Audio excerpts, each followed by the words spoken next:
आङो बयबो नायगिरिफोरखौ गोसो गोरबोजों बरायनानै लाग्रोबाय आरो मिडिया पार्सन बिथांमोनखौ आं गोसो गोरबोजों बरायनानै लाग्रोबाय। दा दिनैनि जे प्रेस मिट होनाय बे दाख्लै थांनाय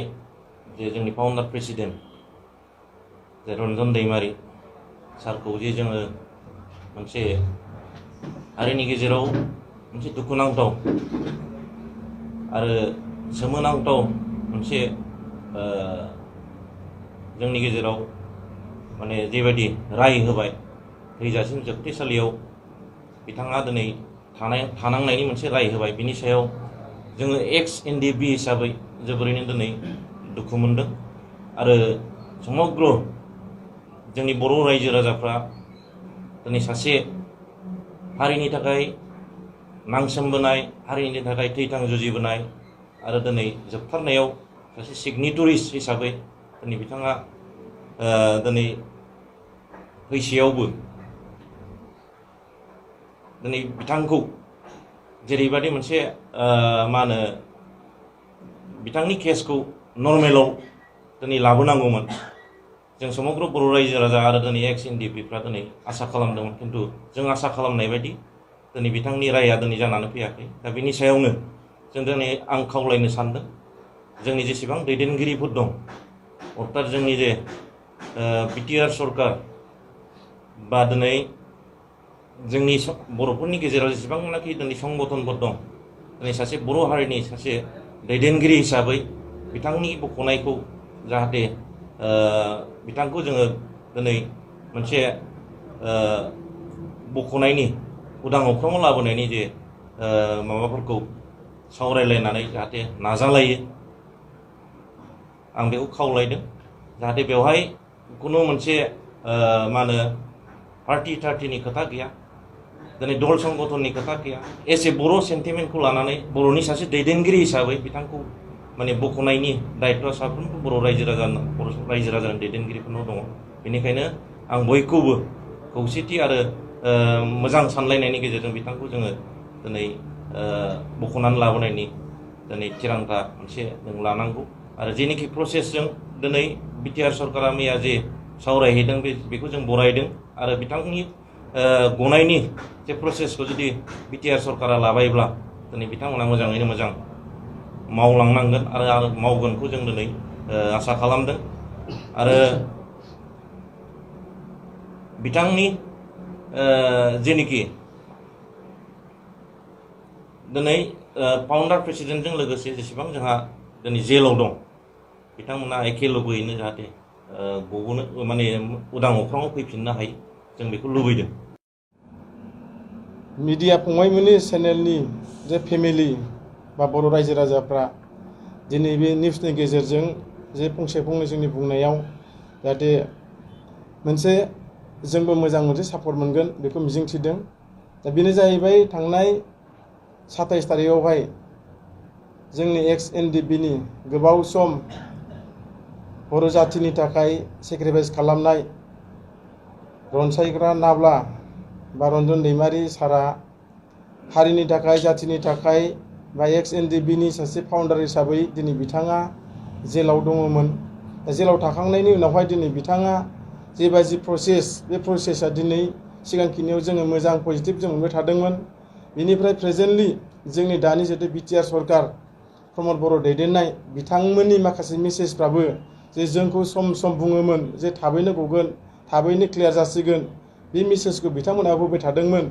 आरो जाय मानसिफ्रा बिथांमोननि फेमिलि बिथांमोनहाबो सरकारनि जेबायदि आसा आरो एडभकेटनि जेबायदि मावनाय माखासे केसफ्रा जे सिगांफ्राव उइद्र जालांदों, बेफोरबायदि बुस्थुखौ नायनानै हयथ' जों बयबो एक्सन हिसाबै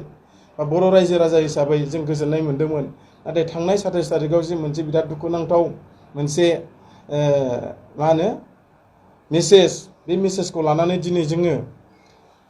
जोंनि एक्स एनडिपिनि फाउन्डार रनजन दैमारिया जे आरोबाव मोनसे जाबर जिबन मोनसे बिपदआव गोग्लैबाय, बेखौ दिनै जों एक्स एनडिपि हिसाबै जोङो जोबोद दुखु मोनदों। आरो हयथ' जोंल' नङा, गोबां बर' रायजो राजा इन्टेलेक्सुवेल जोंखौ मोजां मोनग्रा हारिफ्राबो हयथ' दुखु मोनदों। बेनिखायनो दिनैहाय गुवाहाटि हाइकर्टआवहाय जेबाजे मोनसे फैसला फैयाखै, बेनि अनगायैबो रनजन दैमारिजों लोगोसे जेलाव थानाय माखासे लिडार आरो केडार्स बिथांमोनखौहाय आरोबाव जोंनि XNDB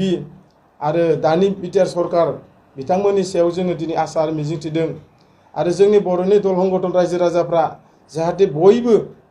दानि जितु गभर्नमेन्ट थानाय बिथांमोनखौ आपिल खालामहरनांगौ जाहाथे नैबे हाइकर्टआव जाय खामानिखौ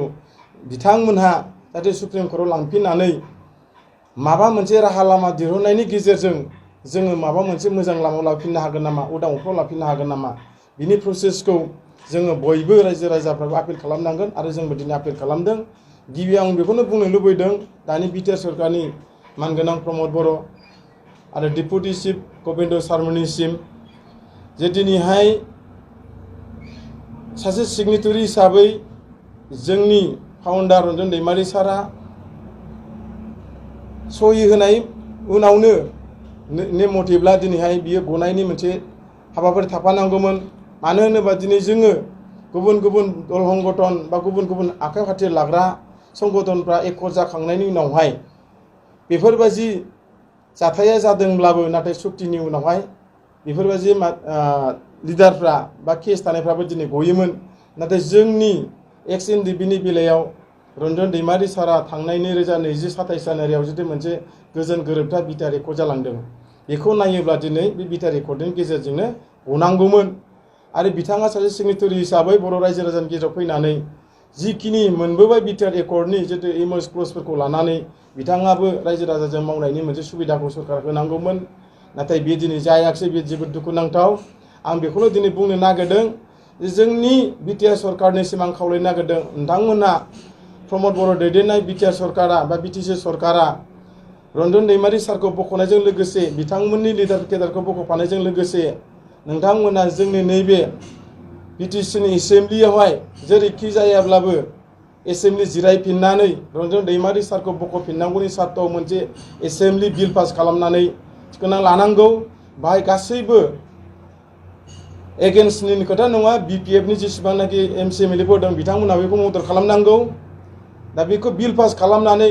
दिसपुराव फाथायनांगौ दिसपुरावहाय जोंनि माखासे एमएलएफ्रा दिसपुरावहाय बेखौहाय गासै खौरांगिरि नोंथांमोननिसिम आंनि गाहाम हामलायनाय आरो सिबिनायखौ जासिग्रोबाय लोगोसे गासै नायगिरि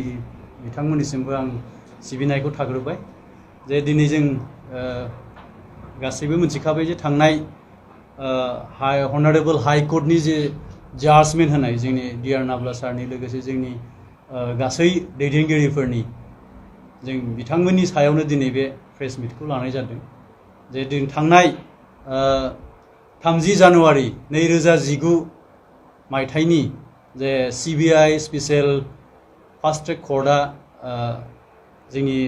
प्रेसिडेन्ट डिआर नाब्ला सार लोगोसे जोंनि गासै लिडार आरो केडारफोरनि सायाव जे जिउनि जोबथा साजा होदोंमोन जों बेखौ फिन हनारेबल हाइकर्टआवहाय जोङो मोजां मोनसे जाजमेन्ट मोनगोन होननानै जोङो हनारेबल हाइकर्टआव होनाय जादोंमोन नाथाय थांनाय जे दाखालिनि जे फाइनाल जाजमेन्ट 26 तारिखनि बे जाजमेन्टआ जोंनि गासै XNDBजों लोगोसे जोंनि गासै बर' माहारिखौनो सोमोनांथाव मोनसे थासारियाव लाबोदों मानो होननानै बुङोबा जों दिनै लुबैयाखैमोन जे बिथाङा सासे सागानगिरि हिसाबै बेबायदि सेम सिबिआइ फास्ट ट्रेकनि कर्टआ जे रायखौ होदों हाइकर्टआबो बे रायखौ होनाय मानो होननानै बुङोबा दिनै मोनसे सेसन कर्टफोरावहाय मोनसे जाजमेन्ट होयोब्ला बेखौ बिजिरफिननो फिन हाइकर्टआवहाय मोनसे नियम बायदियै हय मोजाङानो जा हय गाज्रियानो जा बेखौ मोजां राय मोनगोन होननानै बयबो आसा खालामो नाथाय दिनै जों जे सुक्तिनि उनावबो जे सासे सागानगिरिखौ बेबायदि जिउ जोबथा साजा होनाया बे जोंनि गासै XNDBखौनो लोगोसे बर' हारिखौनो लाजि फोनांनाय बायदि जादों बेनिखायनो जों गासै XND हिसाबै जों सोंखारियो दायो जोंनो बेखौ गोदानै मबे राहायै मा खालामनाय जायो जों बेखौ लुबैफिनदों मानो होननानै दिनै जों जुदि बुंनो थाङोब्ला सेसन कर्ट आरो हाइ कर्ट दिनै हाइ कर्टआनो जोबथा जाबाय बे हाइ कर्ट जोबथायावहाय दिनै जे गोदान मोनसे जों जाजमेन्ट मोनफिनगोन बेबो साननो गोनां बाथ्रा बेनिखायनो आं लुबैबावदों जेरैखि जाया जोंनि दैदेनगिरियानो जा जोंनि गासै बर' माहारिनि सुबुंफोरानो जा जों गासै खौसेयै मोनसे गारां बोफिननानै जोंनि डिआर नाब्ला सार लोगोसे जोंनि गासै XNDF-नि जोबथेसालियाव थानायफोरखौ जों उदां खालामफिननांगौ बेखिनिखौनो आं सरकारनि सायावबो आं आपिल खालामो। दुखुनांथाव आरो लाजिनांथाव बाथ्रा जे सरकार थासेयावबो जों दिनै सासे सागानगिरिखौ उदां अख्राङाव लाबोफिननो हायाखै। खोबैनो दुखुनांथाव बाथ्रा। नाजादों नङा नाजादोंमोन बिथांमोनाबो हयथ' नाजादोंमोन जानो हागौ नाथाय रिजाल्टआ पजिटिभ जायाखै। दा मा खारनाव पजिटिभ जायाखै जोंबो बेखौ मिथिस'नो हायाखिसै। मानो होननानै बुङोबा जोङो दानसे दाननै दानथामनि सिगाङाव मोनथिबोदोंमोन जे हाइकर्टआवहाय मोजां मोनसे रिजाल्ट मोनगोन पजिटिभ जागोन नाथाय दिनै राय होनायनि उनाव माबोरै नेगेटिभ जाखो जोंबो बेखौ जोबोद आसरित मोनदों जे माबायदि पजिटिभ लाइनाव खारनाय जिनिसा मारै नेगेटिभ जाहैफिनखो। दा बेनो जुदि थारैनो बुंनो थाङोब्ला जा खामानि मावदों मावनाया पजिटिभसो ओंखारनांगौमोन रिजाल्टआ। दा नेगेटिभ ओंखारनायाव जोंहा गासैबो बुंनो गोनां जादों जे मानि थाखाय रिजाल्टआ पजिटिभ ओंखारदिया। जों जुदि थारैनो बुंनो थाङोब्ला गासिबो दायफोरा हयथ' जोंनि दैदेनगिरिफोरनावनो गोग्लैजोबगोन। ना मावनायासो लेहेम जादों ना माबाफोर थालांबावदों बिनि सिङावहाय आन्दोआव माबाफोर दंबावो नामा होननानै आरोखि। दा जों XNDB हिसाबै बेखौनो लुबैदों सारखौ बख'नायाव गासैहाबो गोग्गोम मोनसे थांखि लानानै गोग्गोम मोनसे राहा लामाजों बिथांखौ जेरैखि जाया जेलनिफ्राय ओंखारहोफिननांगौ। मोनसे राहा नुनो मोनो बिथांनि न्यायनि थाखाय सुप्रिम कर्ट आरो अनारेबल प्रेसिडेन्टनि गेजेरजों बिथांनि न्याय मोननांगौनि थाखाय नङा नाथाय जों बिनि सिगां आं बेखौसो बुंनो लुबैदों जे जोंहा दिनै आसामनि जे CM सार हेमन्त बिश्व शर्मा जोंबो मोजां खाथि सोमोन्दो दं प्रमद बर' सारा लोगोसे जोंनि BTR सरकाराव एसेब्लाबो सारनि सोमोन्दै गासैबो मिथिखागौ सासे सिगनेटरिस हिसाबै दिनै हेमन्त बिश्व शर्मा बिथाङाबो मिथिखागौ सासे सिगनेटरिस हिसाबै डिआर नाब्ला सारा बेवहाय सागान होदों थांनाय जे थार्ड सुक्ति। नाथाय जोङो बेखौसो लुबैदोंमोन जे जोंनि सरकार थासेयावबो रुलिं थासेयावबो एसे मोजां सोमोन्दो थासेयावबो जों खाथियाव थानाय जोंनि सरकार थानायावनो जों हाइकर्टनिफ्राय आसामनिफ्राय जों रेहाय खालामनो हायाखै। नाथाय जों बेखौ दिल्ली बादियाव जोंनि सुप्रिम कर्टआवहाय माबायदि मोजां राय मोनगोन होननानै जों आसा खालामनो हायो। गतिके बेखौहाय जों मोजां मोनसे राय मोनगोन होननानैबो जों बेखौ आसा खालामनो हाया। नोंगौ दिनै प्रेसिडेन्टनावबो एपिल खालामनो हायो नाथाय बियो उननि बाथ्रा। दिनै जोङो इसेबां सासे सागानगिरिखौनो जुदि रायदान होनानै सेम बहल लाखिफिनदोंब्ला जों उनावहाय आरो मा मोजां आसा खालामनो। गतिके जों बेखौ मोजां आसा खालामनो हाया। नोंथाङा गोबां रां आरजिनो गोसो जादों नामा? जुदि गोसो जादों अब्ला नोंथांनि थाखाय मोजां खौरां। New India technologies master franchise all Assam ATM service Hitachi ATM and Tata Indicash ATM फसंनानै नोंथाङाबो गोबां रां बुथुमनो हागोन। लाइमोनफोरनिफ्राय जागायनानै बैसो जानाय गासिबो बैसोनि सुबुंफोरानो बे फालांगिजों गोरलैनो रां आरजिनो हागोन। नोंथांनि गामियावबो बे ATM मेसिनखौ फसंनानै नोंथाङाबो मुलाम्फा मोननो हागोन। बांसिनै मिन्थिनो थाखाय 7002005072 एबा 9401230135 जानबुं अनजिमायाव दिनैनो सुलाद ला।